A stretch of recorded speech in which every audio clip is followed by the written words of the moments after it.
பாலும் தெளிதேனும் பாகும் பருப்பும் இவை நாளும் கலந்துனக்கு நான் தருவேன் கோலம் செய் துங்கக் கரிமுகத்து தூமணியே நீ எனக்கு சங்கத்தமிழ் மூன்றும் தா.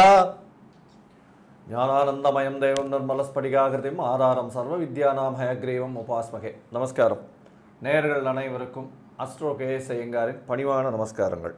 ஜோதிட குழுவின் சார்பாக சோபகிருது வருஷம் தை மாச பலன்கள் பார்ப்பதற்காக நாங்கள் வந்திருக்கின்றோம். அடியேன் சக்தி சுவாமி ஆகிய நானும் கேஎஸ் ஐயங்கார் அவர்களும் டாக்டர் ஹரிஹர சர்மா ஐயா அவர்களும் சக்தி ஜோதிட குழுவின் சார்பாக வந்திருக்கின்றோம். சோபகிருது வருஷம் தை மாத பலன்களை பற்றி பார்ப்பதற்காக அனைவருக்கும் சக்தி ஜோதிட குழுவின் சார்பாக பணிவான நமஸ்காரங்கள். நாம் ஒவ்வொரு மாதமும் பலன்கள் பார்த்துக்கிட்டு வரோம். தமிழ் மாத பலன்கள், ஆங்கில மாத பலன்கள், ராகு கேது பயிற்சி, குரு பயிற்சி மற்றும் சனி பயிற்சி இதெல்லாம் பார்த்துக்கிட்டு வரோம். அதுபடி இந்த ட்ரிப்பு நம்ம பார்க்க போகிறது தை மாத பயிற்சி. தை மாத பலன்கள் எப்படி இருக்குது அப்படின்னு பார்க்க போகிறோம். 1, தை மாதத்தில் என்னென்ன விசேஷங்கள் இருக்குது அப்படின்னு பார்க்க போகிறோம். 2, தை மாதத்தில் கோல்சாரத்தில் என்னென்ன கிரகங்கள் இருக்குது அப்படின்னு பார்க்க போகிறோம். 3, இப்போ பொறுத்தளவுக்கு நிகழும் மங்களகரமான சோபகிருது வருஷம் 15/1/2024 திங்கட்கிழமை தை மாதம் 1ஆம் தேதி பிறக்குது. சற்றேறக்குறைய காலையில் 6:45 பிறக்குது. பிறக்கும்போதே நட்சத்திரம் உயர்ந்த நட்சத்திரமான சதய நட்சத்திரத்தில் பிறக்குது. அடுத்தது அன்றைக்கி பார்த்தோம் அப்படின்னாக்க சுக்லபட்ச சதுர்த்தி திதியில் பிறக்குது. இப்போ இந்த சதுர்த்தி திதியில் பிறக்கும்போது நம்மளுடைய கோல்சாரம் கிரகங்கள் என்னென்ன இருக்குது அப்படின்றத நம்ம இப்போ பார்ப்போமா. கோல்சாரத்தில் பொறுத்தளவுக்கு மேஷம் அப்படின்றது காலபுருஷ தத்துவத்துப்படி முதல் ராசியாக வருது மேஷம். முதல் ராசியில் பிரகஸ்பதியான குரு பகவான் ஆட்சி பெற்று அதாவது வீட்டில் இருக்கிறார் குரு மேஷத்தில். அப்போ இதே காலகட்டங்களில் பிறக்குது. அதுக்கு அடுத்தது பார்த்தோம் அப்படின்னாக்க 6ஆம் இடமான கன்னியா ராசியில் பொறுத்தளவுக்கு கேது பகவான் இருக்கார். அதுக்கு அடுத்தது காலபுருஷ தத்துவத்தின்படி 8வது ராசியான விருச்சிக ராசியில் சுக்கிர பகவான் இருக்கார். அதுக்கு அடுத்தது செவ்வாயும் புத பகவானும் இந்த தை மாதம் பிறக்கிற காலகட்டங்களில் இருக்காங்க. சூரிய பகவான் மகரத்தில் இருக்கார். இந்த காலகட்டங்கள் அப்படின்றது அயனங்கள் மாறக்கூடிய காலகட்டங்கள். அப்போ இது மகர சங்கிரமணம் கூடக்கூடிய காலகட்டங்கள். மகர சங்கிரமணம் அப்படின்னாக்க சங்கராந்தி அப்படின்றது கூடக்கூடிய காலகட்டங்கள். மார்கழியிலேருந்து தைக்கு வர்றது மகர சங்கிரமணம் அப்படிம்போம். உத்தராயணத்துலேருந்து தட்சிணாயணம் மாறக்கூடிய காலகட்டங்கள் அப்படின்றது ரொம்ப விசேஷமானது. இந்த காலகட்டங்கள் பாதங்களில் மார்கழி அப்படின்னாங்க. அதுக்கு அடுத்தது தை அப்படின்னாலே நம்மளை பொறுத்தளவுக்கு வரக்கூடியது மகர ஜோதி அப்படின்றது வரக்கூடியது. அடுத்தது பார்த்தோம் அப்படின்னாக்க சனி பகவான் வீட்டில் இருக்கிற இடம் அவருடைய சொந்த வீடான கும்பத்தில் வீட்டில் இருக்கார். அதுக்கு அடுத்தது காலபுருஷத்தின் 12ஆம் இடமான மீனத்தில் ராகு பகவான் ஆட்சி பெற்று இருக்கிறார். ஆட்சி பெற்றுனாக்க ராகு கேதுக்கு எப்போதுமே வீடு கிடையாது. அவர் எந்த வீட்டில் இருக்கிறாரோ அந்த வீட்டோட காரகத்துவத்தை எடுத்து செய்யக்கூடியவர் சாயா கிரகங்களான ராகு கேது பகவான்.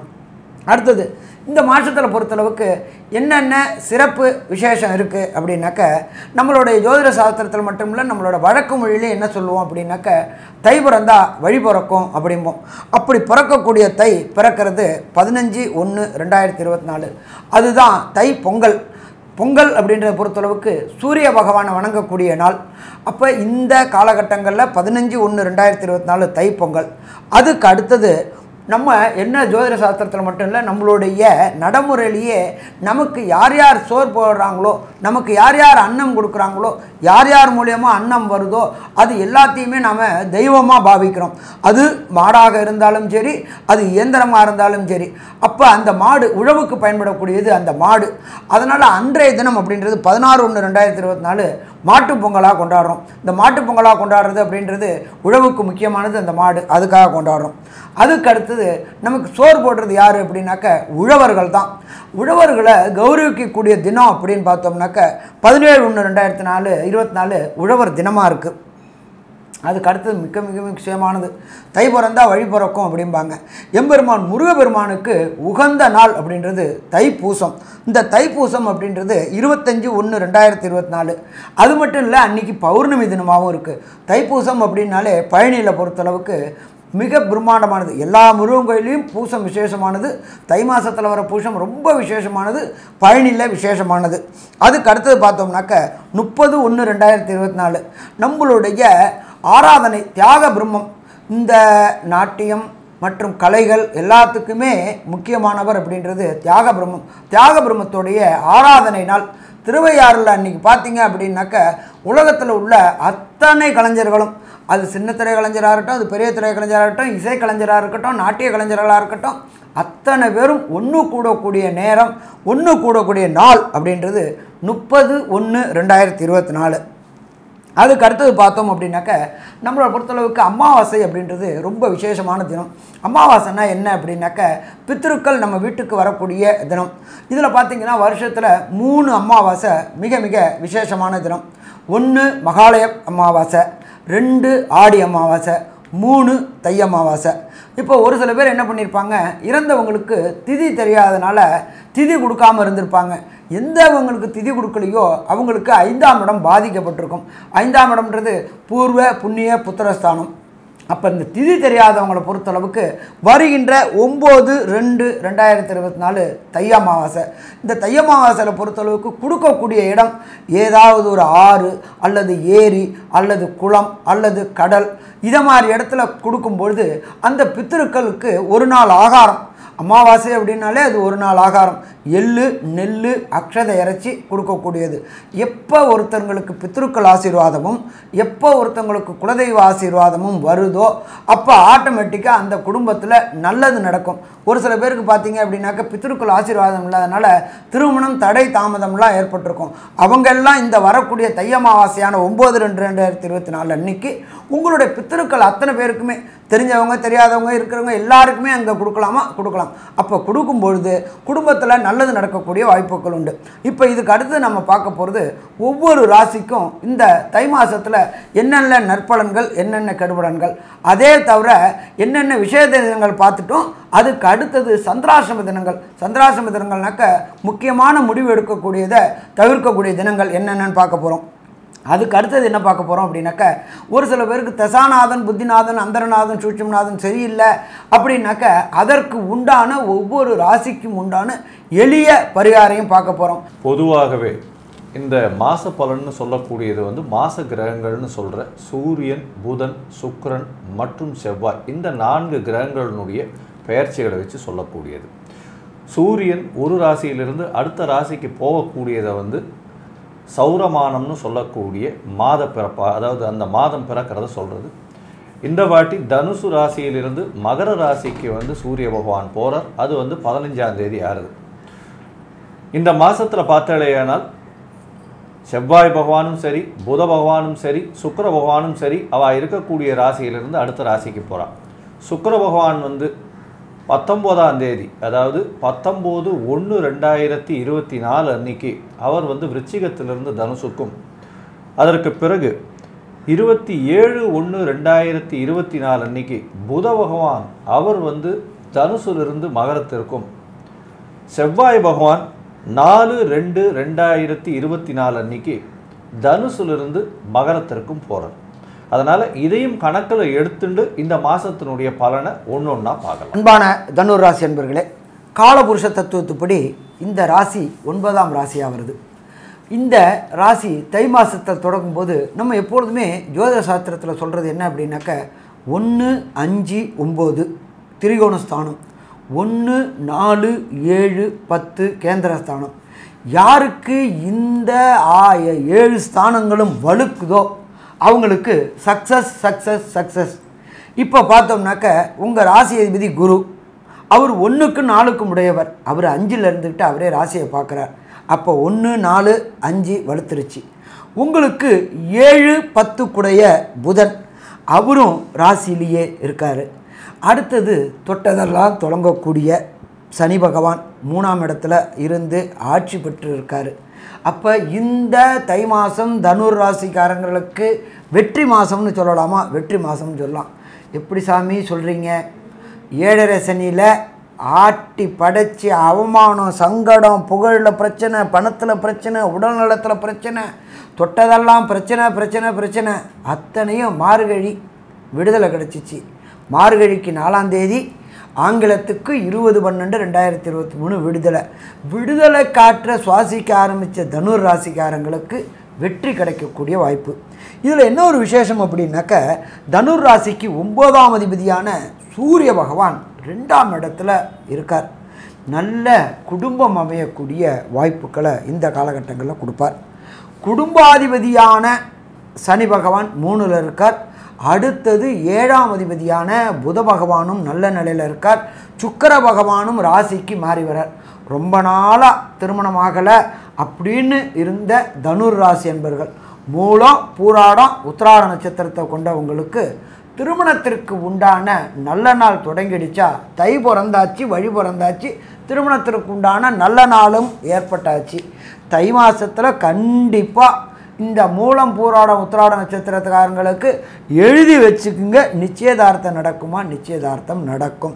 2024 எண்டுக்குள்ளார கல்யாணம் முடிஞ்சிருமா? கல்யாணம் முடிஞ்சிடும். சரி, தொழில், புதிய தொழில் தொடங்கணும், அதுக்கு தனம் வேணும். அப்போ தனக்காரகனான குருவே ராசிக்கு 5ஆம் இடத்துல இருந்துக்கிட்டு அவர் ராசியை பார்க்குறாரு. அடுத்தது தொழில்காரகனான புதனையும் 10ஆம் இடத்து அதிபதியான புதனையும் பிரகஸ்பதி குரு பார்க்குறாரு. அப்போ தொழிலுக்கு எங்கெங்கே பணம் கேட்குறோமோ அங்கங்கே வேண்டியதுக்கு மேலே கிடைக்கக்கூடிய வாய்ப்புகள் உண்டு. தொழிலில் ஒரு நிலையான இடத்தை பெறக்கூடிய வாய்ப்புகள் உண்டு. சர்வே, சக்சீட், டிலைட்னா தொழிலில் திருப்திகரமாக இருக்கக்கூடிய நாள். லக்னாதிபதி ராசியாதிபதி 5ல் இருந்துக்கிட்டு 10ஆம் இடத்து அதிபதியான புதனை பார்க்குறார். மிக சிறப்பான காலகட்டமாக, மிக சிறப்பான காலகட்டம். அடுத்தது நம்மளுடைய ஜோதிட சாஸ்திரத்தில் 4ஆம் இடம் அப்படின்றது லோயர் எஜுகேஷன் சொல்லுவோம். அதாவது என் குழந்தைங்க இப்போ தான் ஃபஸ்ட்டு டிகிரிக்கு போகுது அப்படின்னு சொல்லுவோம். அப்போ அந்த தனுர் ராசியில் உள்ள மாணவர்களுக்கு படிப்பில் வெற்றி, எதில் சாமி வெற்றி கிடைக்கும்? ஹையர் எஜுகேஷன், அதாவது பிஜி போகக்கூடியவங்களுக்கு, அதே போல் காம்படிட்டிவ் எக்ஸாம்னு சொல்லக்கூடிய ஐஐடி, ஜேஇஇ, நீட்டு எழுதக்கூடிய தனுர் ராசிக்காரங்களுக்கு தேர்தலில் வெற்றி வெற்றி வெற்றி. என்ன சாமி, எனக்கு எதிர்பாராத மார்க் கிடச்சிருச்சு. எதிர்பார்த்த மார்க் மட்டும் கிடையாது, நீங்கள் எதிர்பார்த்த யூனிவர்சிட்டிலையும், எதிர்பார்த்த வெளிநாட்டு யூனிவர்சிட்டிலையும் எதிர்பார்த்த கோர்ஸும் கிடைக்கக்கூடிய காலகட்டங்கள் இந்த காலகட்டங்கள். அடுத்தது 3ஆம் இடத்துல கம்யூனிகேஷன் ஸ்தானத்தில் கம்யூனிகேஷன் அதிபதியான சனி பகவான் ஆட்சி பெற்று இருக்கார். அப்போ நீங்கள் சொல்லக்கூடியது அத்தனையும் நடக்குமா? நடக்கும். என்ன ஒன்று நீங்கள் சொல்லக்கூடிய நல்லது நடக்கிறதுக்கு காலதாமதமாகும், கெட்டது நடக்கிறது ரொம்ப ஈஸியாக நடந்துடும். சனி பகவானை பொறுத்தளவுக்கு நீங்கள் சொல்ல வர்றது அடுத்தவங்களால் பல நேரங்களில் தவறுதலாக புரிந்து கொள்ளப்படும். அப்போ இந்த காலகட்டங்களில் யாருக்கும் வாக்குறுதி கொடுக்கறத கொஞ்சம் தவிருங்க. 2ஆம் இடத்துல வேறு சூரிய பகவான் இருக்கிறாரு. ஹைலி எமோஷன், ஹைலி சென்சிட்டிவ், எளிதில் உணர்ச்சி வசப்படுவீங்க. உணர்ச்சி வசப்பட்டு வார்த்தையை கொட்டுவீங்க. வார்த்தையை கொட்டுட்டு பின் விளைவுகள் கடுமையாக இருக்கும். அதனால் இந்த காலகட்டங்களில் வாக்குறுதி, ஜாமீன், ஜவாப்பு கொடுக்கறத தவிர்ப்பது சிறந்தது. சரி, அடுத்தது தொழில் தொடங்கக்கூடியவங்களுக்கு இந்த காலகட்டம் எப்படி இருக்கும்? அரசியல் சம்மந்தப்பட்டவங்களுக்கு இந்த தை மாதம் எப்படி இருக்கும் அப்படின்றத நம்மளுடைய அஸ்ட்ரோ கேஎஸ் ஐயங்கார் அவங்க விரிவாகவும் விளக்கமாகவும் சொல்லுவாங்க. ஐயா, தொழில் பற்றி கேட்டிருக்கீங்க. தொழில் ஸ்தான அதிபதினு சொல்லக்கூடிய ஒரு 10ஆம் அதிபதி உங்களுடைய ராசியிலேயே இருக்கக்கூடிய காலகட்டம். இந்த மாதம் பார்த்தாலேனால் ஒரு 15 நாள் வரலும் புத பகவான் உங்களுடைய ராசியிலேயே இருக்கார். அது ஒரு பெரிய ஏற்றமான காலகட்டமாகவே சொல்லணும். குரு பகவானால் பார்க்கப்படுறது. அதனால் பணத்திற்கு பஞ்சம் இருக்காது. எல்லா விதமான தொழில்கள்லையும் மூலதனம் பெரிய ஏற்றத்தில் கொடுக்கக்கூடிய காலகட்டமாக இருக்கும். புதுசாக வெளிநாட்டிலிருந்து மூலதனம் வரக்கூடிய வாய்ப்புகள் நிச்சயமாக உண்டு. 10ஆம் இடத்துல தொழில் ஸ்தானத்தில் பார்த்தாலேனால் கேது பகவான் இருக்கிறதுனால கண்டிப்பாக புதிய தொழில் மாறும். தொழில் மாறினாலும் அனலிட்டிக்கலாக இருக்கக்கூடிய கன்சல்டன்சி தொழிலில் இருக்கக்கூடிய ஆளுகள்லாம் பெரிய ஏற்றம் கிடைக்கக்கூடிய காலகட்டம்.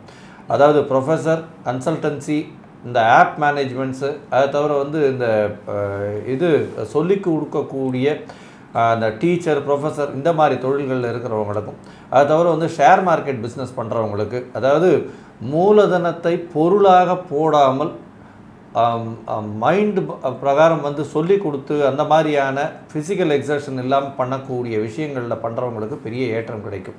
அக்கௌண்டிங் ஜாபில் இருக்கிறவங்க, அக்கௌண்டிங் ப்ளஸ் இந்த சாப், இந்த மாதிரி க்ளவுட், இந்த மாதிரியான இதில் சொல்கிறாங்க இல்லையா, அவங்களுக்கெல்லாம் பெரிய ஏற்றம் இருக்கக்கூடிய காலகட்டமாக இந்த தனுசு ராசிக்காரர்களுக்கு இருக்கும். ஆனால் ப்ரெஷர் கொஞ்சம் அதிகமாக இருக்கும். ஏன்னா ராசியின் 5ஆம் அதிபதியும் ராசி அதிபதியும் சுக்கிரனோட சேர்ந்து, அதாவது ராசி அதிபதியும் 5ஆம் அதிபதியும் பரிவர்த்தனையில் இருந்தாலும் சுக்கிரனோட சேர்ந்து இருக்கிறதுனால கொஞ்சம் பிரச்சனைகள் இருக்கும்.